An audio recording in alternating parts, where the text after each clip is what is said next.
السلام علیکم ورحمۃ اللہ وبرکاتہ۔ آج ہم ایک اور نئی ویڈیو کے ساتھ آپ دوستوں کے سامنے حاضر ہیں، اور میرے ساتھ ہمیشہ کی طرح محمد عمران صاحب بھی موجود ہیں۔ اور آج ہم آپ کو غزہ کی صورتحال کے بارے میں بتائیں گے کہ رمضان المبارک کا آج وہاں پہلا روزہ تھا، اور وہاں کی کیا صورتحال رہی۔ تو چلتے ہیں اسی طرف اور بتاتے ہیں آپ کو کہ وہاں پہ آج روزہ کیسے گزرا، اور تراویح پڑھی گئی وہاں پہ نہیں پڑھی گئی۔ تو سب سے پہلے ہم آپ کو مسجد اقصیٰ کے بارے میں بتائیں گے کہ وہاں پہ مسجد اقصیٰ میں مسلمانوں کو نماز پڑھنے کی اجازت ملی کہ نہیں ملی۔ تو سب سے پہلے میں آپ کو یہ بتا دوں کہ پہلا روزہ اسرائیل نے فلسطینیوں کو مسجد اقصیٰ میں داخلے سے روک دیا۔ دنیا کے بیشتر ممالک کی طرح غزہ میں بھی آج رمضان المبارک کا آغاز ہو چکا ہے۔ اسرائیل نے فلسطینیوں کو مسجد اقصیٰ میں نماز ادائیگی سے روک دیا۔ رمضان المبارک کی آمد پر غزہ کے بے گھر فلسطینیوں نے بابرکت مہینے کا استقبال کیا ہے۔ گزشتہ برسوں کے برعکس قدیم شہر ارد گرد روایتی سجاوٹ نہیں کی گئی، اور مقبوضہ مغربی کنارے کے قصبوں میں بھی اداسی چھائی ہوئی ہے۔ جہاں تک سیکورٹی فورسز کی ساتھ جھڑپوں میں بات ہے، قریباً کم از کم 500 کے قریب جو ہے وہ فلسطینی شہید ہو چکے ہیں۔ اور لوکل وہاں کے میڈیا کے مطابق اسرائیلی پولیس کی جانب سے سخت حفاظتی انتقادات اور غزہ میں جنگ اور بھوک کی لہر کے درمیان فلسطینی رمضان المبارک کی تیاری کر رہے ہیں۔ دوسری جانب غزہ میں بھی جنگ بندی کو یقینی بنانے کے لیے مذاکرات تعطل کا شکار ہیں۔ قطری نشریاتی ادارے کی رپورٹ کے مطابق اقوام متحدہ کا کہنا ہے کہ غزہ غذائی قلت کا شکار ہے، رمضان المبارک میں جنگ بندی کا مطالبہ کرتے ہیں۔ تو دنیا بھر کی جو رپورٹ ہے وہ یہی ہمیں بتا رہی ہے کہ اس وقت غزہ کی صورتحال بہت ہی خطرناک ہے، اور وہاں پہ رمضان المبارک کے جو روزے رکھے جا رہے ہیں، اور وہاں پہ تراویح کا جو اہتمام ہے وہ بھی کوئی صحیح نہیں ہے۔ نماز پڑھنے کی ادائیگی بھی جو ہے وہ صحیح طریقے سے اسرائیلی فوج نہیں کرنے دے رہی۔ تو ہمارے ساتھ موجود ہیں عمران صاحب، تو ان سے تجزیہ لیتے ہیں، ان سے پوچھتے ہیں کہ کیوں اس طرح کر رہے ہیں۔ کم از کم رمضان المبارک کے مہینے میں تو ان کو اپنے جو رسومات ہیں، جو نماز پڑھی جاتی ہے، روزے رکھے جاتے ہیں، ان کی اجازت ہونی چاہیے۔ السلام علیکم عمران صاحب۔ وعلیکم السلام ورحمۃ اللہ وبرکاتہ۔ جی عمران صاحب، ذرا اپنے سننے والوں کو بتائیں کہ فلسطینی جو ہمارے بھائی ہیں، بہنیں ہیں، جو روزہ نہیں، ان کو تراویح کے بڑی مشکلات کا شکار ہیں، تو بتائیے ان کو۔ سب سے پہلے ہم اپنے چاہنے والوں کو السلام علیکم کہیں گے۔ جیسے کہ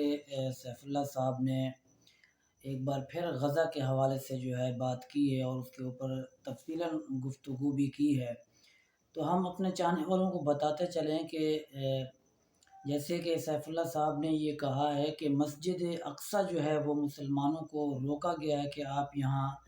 نماز تراویح جو ہے وہ ادا نہیں کر سکتے۔ تو ہمارا یہاں ایک سوال بنتا ہے دنیا سے کہ یہ ساری قدغنیں جو ہیں وہ مسلمانوں کے لیے ہیں، اگر یہی حالات کسی غیر مسلم کے اوپر لگائے جائیں کسی اسلامی ممالک کے اندر، تو ان کے اوپر جو ہے کیا گزرے گی۔ اور ہم اپنے چاہنے والوں کو سیف اللہ صاحب یہ بھی بتا دیں کہ اگر کسی ملک کے اندر کسی بھی مذاہب کے عبادت گاہوں کے اوپر اس طرح کی رکاوٹ کھڑی کر دی جائے تو پوری دنیا کے اندر جو ہے وہ شور مچ جاتا ہے۔ تو اس وقت جو دنیا خاموش بیٹھی ہوئی ہے، کیوں بیٹھی ہوئی ہے؟ آخر اسلامی ممالک کیوں خاموش بیٹھے ہوئے ہیں؟ اس بابرکت مہینے کے اندر، رمضان المبارک کے مہینے کے اندر مسجد اقصیٰ کے دروازے جو ہیں وہ مسلمانوں کے لیے کیوں نہیں کھولے جا رہے، اور اس کے اوپر اسرائیل کے اوپر پریشر کیوں نہیں ڈالا جا رہا؟ یہ ایک سوالیہ نشان ہے جو اسرائیل بار بار جو ہے مسلمانوں کو مسجد اقصیٰ سے جو ہے وہ روک رہا ہے۔ میرے خیال سے یہ قطعاً جو ہے یہ غلط ہے، یہ افسوسناک واقعہ ہے۔ اس ماہ رمضان المبارک کے اندر جو ہے مسجد اقصیٰ کے دروازے جو ہیں وہ مسلمانوں کے لیے کھولے جائیں، اور ان کو عبادت کرنے دی جائے، اور مسجد میں نماز تراویح جو ہے وہ بھی ان کو ادا کرنے دی جائے۔ جی عمران خان صاحب، آپ نے بہت اچھا کہا ہے کہ مسلمان ممالک جو ہے وہ خاموش ہیں، اور خاموشی ان کی طرف سے جو ہے وہ بالکل ہی صحیح نہیں ہے۔ تو میں آپ کو ایک اور بھی خبر دے دوں، وہاں کی مسجد اقصیٰ میں داخل ہونے سے روکنے کے بعد فلسطینیوں نے یروشلم کے پرانے شہر کی سڑکوں پر نماز تراویح ادا کی۔ دوسری جانب رفح شہر میں فلسطینیوں نے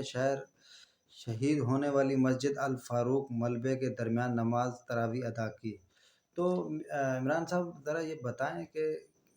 نماز تراویح تو کم از کم ان کو ایک مخصوص جگہ پہ پڑھنا دینا چاہیے، وہاں کی جو حکومتیں ہیں جو اسرائیلی ہیں،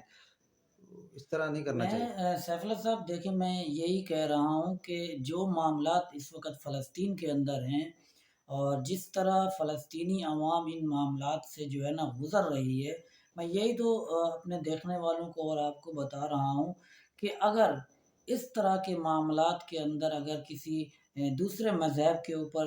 اسلامی ملکوں کے اندر جو ہے پابندیاں لگی ہوئی ہوتی، اور ان کے اوپر جو ہے نا اپنی مذہبی آزادانہ جو رسومات ہیں وہ ادا نہ کرنے دیتی، تو دنیا کا کیا رویہ ہوتا۔ تو میں یہی کہہ رہا ہوں کہ اس وقت جو ہے یہ سراسر جو ہے ناانصافی ہے، اور جس طرح آپ نے اشارہ کیا ہے کہ سڑکوں کے اوپر جو ہے انہوں نے نماز تراویح جو ہے وہ ادا کی ہے۔ میں ان کو کل جو ہم نے بات کی تھی اس کے اندر بھی ہم نے ان کو سلام پیش کیا، آج کی اس ویڈیو میں بھی میں ان کو سلام عقیدت پیش کرتا ہوں کہ اتنی مشکل ترین حالات کے اندر بھی اللہ کی رضامندی کے لیے اپنی عبادت کو نہیں چھوڑ رہے۔ دیکھیں ابھی کئی ایسے ممالک ہیں جس ملک میں ہم بھی رہتے ہیں، الحمدللہ پرامن ملک ہے اور پرسکون ملک ہے، ہم بآسانی عبادت کر سکتے ہیں، رمضان کے اندر جو ہے نماز تراویح ادا کر سکتے ہیں، کسی قسم کے ہمارے لیے جو ہے مشکلات نہیں ہیں، لیکن اس کے باوجود بھی جو ہے ہم کنی کتئی کر جاتے ہیں، ہم جو ہے مسجدوں کا رخ جو ہے وہ کم کرتے ہیں۔ لیکن میرا سلام ہے ان فلسطین میرے بھائیوں کے لیے کہ جنہوں نے اتنے مشکل حالات اور جنگ کے صورت کے اندر بھی انہوں نے نماز تراویح کو جو ہے وہ نہیں چھوڑا، سڑکوں کے اوپر جو ہے انہوں نے صفیں بچھا کر نماز تراویح ادا کی، اس پر میرا ان کو سلوٹ ہے۔ جی، یہ مسلمان جو حقیقت میں مسلمان ہیں وہی ہمیں نظر آتے ہیں، جو وہ اس ٹائم ایک جنگ کی صورت حال میں بھی جو ہے وہ نماز کو نہیں چھوڑ رہے، اور جو ہے وہاں ملبہ ہٹا کے مسجد والی جگہ پہ نماز تراویح ادا کی جا رہی ہے۔ تو یہ واقعی میں ان کے لیے جو ہے ہمارے دل سے دعائیں بھی نکلتی ہیں، اور ہمارا جو ایمان ہے وہ اور تازہ ہو جاتا ہے۔ تو عمران صاحب بالکل آپ نے صحیح کہا۔ تو آپ کیا کہنا چاہیں گے آخر میں، تاکہ جو ہمارے سننے والے ہیں وہ ہمارے ساتھ جڑے رہیں؟ ہم ہر روز انشاءاللہ غزہ کی صورتحال کے اوپر جو ہے کوشش کریں گے کہ گائے بگائے اپنے سننے والوں کو بتاتے رہیں۔ آخر میں سب سے پہلے یہ کہوں گا کہ جتنے بھی میں بار بار کہتا ہوں، آج ایک بار پھر کہوں گا کہ اس مشکل حالات میں جتنے بھی اسلامی ممالک ہیں دنیا بھر میں بڑے بڑے جو ہے احتجاج اور مظاہرے کیے جا رہے ہیں، خود امریکہ کے اندر بھی جو ہے وہ مظاہرے کیے جا رہے ہیں، اور وہاں کی عوام جو ہے فلسطین کے حق میں باہر روڈوں پہ نکلی ہوئی ہے، اور ان کے حق میں جو ہے مظاہرے کیے جا رہے ہیں۔ میرے خیال سے اب مظاہروں کا جو دور ہے وہ ختم ہونا چاہیے، اور اپنا جو ہے اس وقت پریشر ڈالنا چاہیے گورنمنٹوں کے اوپر کہ خدا را مسلمانوں کی مدد کے لیے آگے بڑھیں، اور اسرائیل کی جو بربریت ہے اس کو روکا جائے، اس کو مجبور کیا جائے کہ فلسطین کے اندر جو ظلم ڈھایا جا رہا ہے۔ اور اس ماہ رمضان میں آپ کو بتاتا چلوں کہ حماس کے جو رہنما ہیں اسماعیل ہانیہ صاحب، اس نے بھی یہ پیشکش کی ہے کہ اس ماہ رمضان المبارک کے اندر جو ہے جنگ بندی کی جائے، اور اگر جنگ بندی یہ اسرائیل نہیں بھی مان رہا، اس کے باوجود بھی حماس کا جو مجاہدین ہیں، جو کمانڈر ہیں، وہ بھی ڈٹے ہوئے ہیں الحمدللہ، وہ بھی ان کا مقابلہ کر رہے ہیں۔ لیکن میں نے گزشتہ دنوں بھی یہی کہا تھا کہ روزے کی حالت کے اندر جو ہے بھوک اور پیاس کی شدت کے باوجود بھی جو ہے وہ ان کا ڈٹے رہنا، میدان کو خالی نہ چھوڑنا، اور ظالم کے آگے جو ہے ڈٹ جانا، یہ بھی ایک اچھا جو ہے مسلمانوں کو پیغام دے رہے ہیں کہ دیکھیں ہمارے پاس جو ہے کچھ نہ ہونے کے باوجود بھی ہم میدان کو خالی نہیں کر رہے اور میدان کے اوپر ڈٹے ہوئے ہیں، اور اللہ تعالیٰ نے تم لوگوں کو اتنی قوت اور طاقت سے نوازا ہے، تم لوگ پتہ نہیں کیا آپ لوگوں کو جو ہے ہو گیا ہے کہ آپ اس میدان کا جو ہے رخ نہیں کرتے، اس ظالم کو جو ہے نہیں روک رہے ہو۔ ہماری سمجھ میں یہ نہیں آ رہا، اتنی طاقت اور قوت رکھنے کے باوجود بھی اسرائیل بار بار بربریت کر رہا ہے اور فلسطینیوں کے اوپر جو ظلم ڈھا رہا ہے، اور کوئی ملک آگے بڑھ کر اسرائیل کے اوپر جو ہے وہ اٹیک نہیں کر رہا۔ انتہائی افسوسناک خبر ہے۔ یہ بات یاد رکھنا، یہ زندگی اور موت یہ برحق ہے۔ زندگی اللہ نے آپ کو دی ہے تو اس کے ساتھ ساتھ موت نے بھی آنا ہے، اور ہم سب نے جو ہے مر کے جانا ہے اور اللہ کے ہاں دربار میں پیش ہونا ہے۔ اور اللہ تعالیٰ کو ہم کیا جواب دیں گے کہ ہم آپ صلی اللہ علیہ وسلم کی امت جو ہے وہ